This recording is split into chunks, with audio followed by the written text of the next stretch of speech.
नमस्कार, सुप्रभात। कैसे हैं आप सब? उम्मीद करती हूँ कि सभी अपने घर होंगे और खूब मन लगाकर पढ़ रहे होंगे। तो प्यारे बच्चों, चलिए आज मैं आपको करवाती हूँ व्याकरण का एक नया विषय जो है सर्वनाम। क्या है? सर्वनाम। सर्वनाम को जानने से पहले मैं आपको बता देती हूँ कि मैंने आपको संज्ञा करवाया था। तो आप सभी को संज्ञा की परिभाषा याद है? उम्मीद है कि सभी को याद होगी। तो संज्ञा क्या थे? कोई भी नाम जो है वो क्या कहलाता है? संज्ञा। चाहे वो नाम किसी व्यक्ति का है, किसी वस्तु का है, किसी स्थान का है, किसी भाव का है, यानी किसी भी नाम को संज्ञा कहा जाता है। तो प्यारे बच्चों, जब हम संज्ञा शब्दों के स्थान पर अब बार बार, जैसे मैं हूं तो मेरा नाम क्या है? मेरा नाम जैसे रश्मि है, तो मैं बार बार आपको कहूं कि चलिए आपको हिंदी आज रश्मि पढ़ाएंगी, रश्मि आज आपको सर्वनाम समझाएंगी, रश्मि ने कल तो कारक समझाए थे। तो बार बार जो मैं ये नाम पुकार रही हूं तो ये बार बार अच्छा नहीं लग रहा है। तो मैं ऐसे संज्ञा शब्दों के स्थान पर जो शब्द प्रयोग कर देते हैं, जैसे मैं कहूं कि वह आज आपको सर्वनाम समझाएगी, तो जो ये वह आ गया, ये संज्ञा शब्द के स्थान पर आया है। तो जो शब्द संज्ञा शब्दों के स्थान पर आ जाए उन्हें सर्वनाम कहते हैं। तो प्यारे बच्चों, सर्वनाम की क्या परिभाषा होगी? ऐसे शब्द जो संज्ञा शब्दों के स्थान पर प्रयोग किए जाते हैं उन्हें सर्वनाम कहते हैं। सर्वनाम के 6 भेद होते हैं। कितने भेद होते हैं? 6 भेद होते हैं। सबसे पहले पुरुषवाचक सर्वनाम। सबसे पहला कौन सा? पुरुषवाचक सर्वनाम। पुरुषवाचक सर्वनाम के भी 3 भेद होते हैं। पुरुषवाचक सर्वनाम के कितने भेद होते हैं? 3। उत्तम पुरुष, मध्यम पुरुष और अन्य पुरुष। तो ये 3 भेद जो हैं ये पुरुषवाचक सर्वनाम के हैं।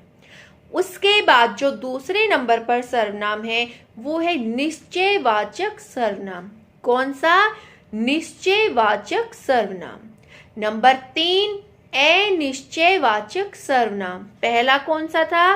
पुरुषवाचक सर्वनाम। दूसरा कौन सा था? निश्चयवाचक सर्वनाम। तीसरा कौन सा है? अनिश्चयवाचक सर्वनाम। उसके बाद हमारा नंबर 4 पर जो सर्वनाम है वो है प्रश्नवाचक सर्वनाम। कौन सा सर्वनाम? प्रश्नवाचक सर्वनाम। कितने हो गए? 4। अभी कितने और बचे हुए हैं? 2। तो 5वां जो हमारा सर्वनाम है वो है संबंधवाचक सर्वनाम। कौन सा? संबंधवाचक। और उसके बाद जो आखिरी सर्वनाम का भेद है वो है निजवाचक सर्वनाम। कौन सा? निजवाचक सर्वनाम। तो ये हमारे सर्वनाम के कितने भेद होते हैं? हमारे 6 भेद हैं सर्वनाम के। सबसे पहला जो हमारा है पुरुषवाचक सर्वनाम, उसमें क्या होता है? उसमें बोलने वाले, सुनने वाले और अन्य किसी के बारे में अगर हम बात कर रहे हैं तो उनके लिए जो शब्द प्रयोग किए जाएंगे उन्हें कहते हैं पुरुषवाचक सर्वनाम। जैसे मैं, हम, तू, तुम, आप, वह, उनके, ये ऐसे जो हमारे शब्द हैं वे हमारे आते हैं पुरुषवाचक सर्वनाम में, जिसमें पुरुषवाचक के 3 भेद हैं, उत्तम, मध्यम और अन्य। मैं बोल रही हूं तो मैं हूं उत्तम, आप सुन रहे हो तो आप क्या हो गई? मध्यम।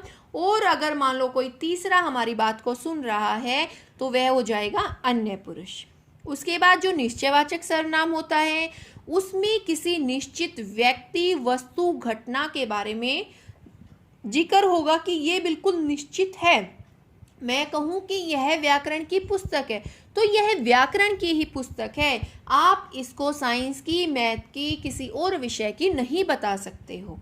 उसके बाद अनिश्चयवाचक सर्वनाम, जिसमें निश्चित नहीं है। मैं कहूं कि कोई दरवाजे पर खड़ा है तो कोई हो सकता है आपके माता पिता खड़े हैं, अध्यापक खड़ा है, कोई बच्चा खड़ा है, कोई, यानी निश्चित नहीं है। तो ऐसे शब्द अनिश्चयवाचक सर्वनाम। उसके बाद संबंधवाचक सर्वनाम, जो संबंध बताएं, संबंध बताएं जो सर्वनाम शब्द हैं हमारे, वो वाक्य में जहाँ भी संज्ञा या सर्वनाम है उनके बीच में जो संबंध बताते हैं उन्हें कहते हैं संबंधवाचक सर्वनाम। अब जैसे मैं कहूँ कि जो परिश्रम करेगा वही अच्छे अंक प्राप्त करेगा, तो जो परिश्रम करेगा, तो इस ये जो यानी कि संबंध बता रखा है कि जो व्यक्ति परिश्रम करेगा वही अंक अच्छे प्राप्त करेगा। तो जो और वही ये संबंध दिखा रहे हैं, तो इस प्रकार के शब्द होते हैं संबंधवाचक सर्वनाम। आपका भाई है, तो आपका भाई है, ये आपके साथ संबंध बता रखा है कि आपका भाई है। तो ऐसे शब्द जो संबंध बताते हैं वह होते हैं संबंधवाचक। अगला है प्रश्नवाचक सर्वनाम। प्रश्नवाचक सर्वनाम ऐसे शब्द जिसमें प्रश्न पूछा जाए, जो प्रश्न पूछने के लिए प्रयोग किए जाते हैं। जैसे मैं पूछूं कि आप क्या पढ़ रहे हैं, आप कौन हैं, बाहर कौन खड़ा है, तो मैं प्रश्न पूछ रही हूं। तो ऐसे जो सर्वनाम शब्द होंगे वो होंगे प्रश्नवाचक सर्वनाम शब्द। आगे है फिर हमारा जो आखिरी है निजवाचक सर्वनाम। निजवाचक सर्वनाम कौन से होते हैं? जिन सर्वनाम शब्दों का प्रयोग हम अपनेपन के लिए करें। जैसे मैं कहूं कि मैं अपना काम स्वयं कर लूंगी, तो मैं अपना काम स्वयं, ये क्या है? ये निजवाचक है। मैं कह रही हूं कि मैं अपने आप कर लूंगी। आप खुद पढ़िए, तो ये क्या है? निजवाचक सर्वनाम। तो ये हमारे सर्वनाम के कितने भेद होते हैं? सर्वनाम के 6 भेद। प्यारे बच्चों, सर्वनाम के बाद मैं एक विषय पर और आपके साथ बातचीत करना चाहूंगी, उसको समझाना चाहूंगी। तो वह है संवाद। क्या है? संवाद, जिसको हम डायलॉग भी बोल सकते हैं। तो संवाद क्या होता है?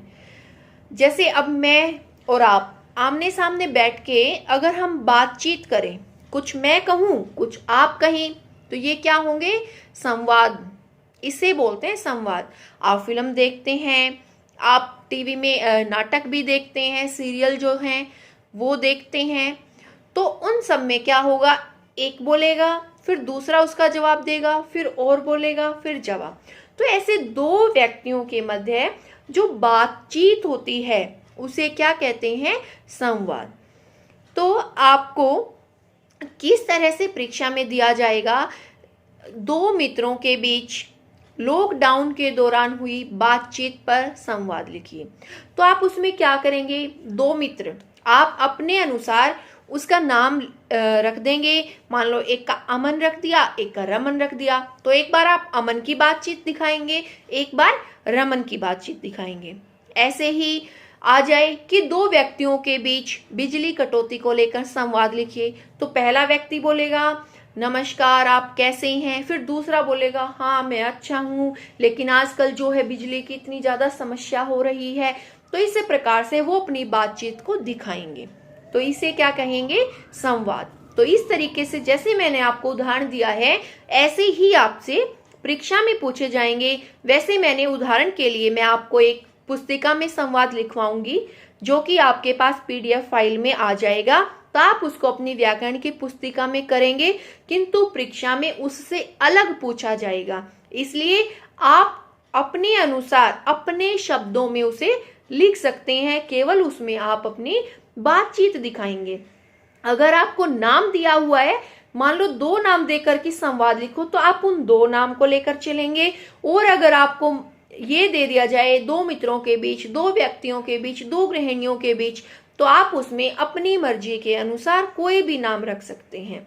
और उसके बाद आप डायलॉग लिखना शुरू करेंगे। अब बात आती है कि कितने सेंटेंस लिखें, कितने वाक्य में लिखें।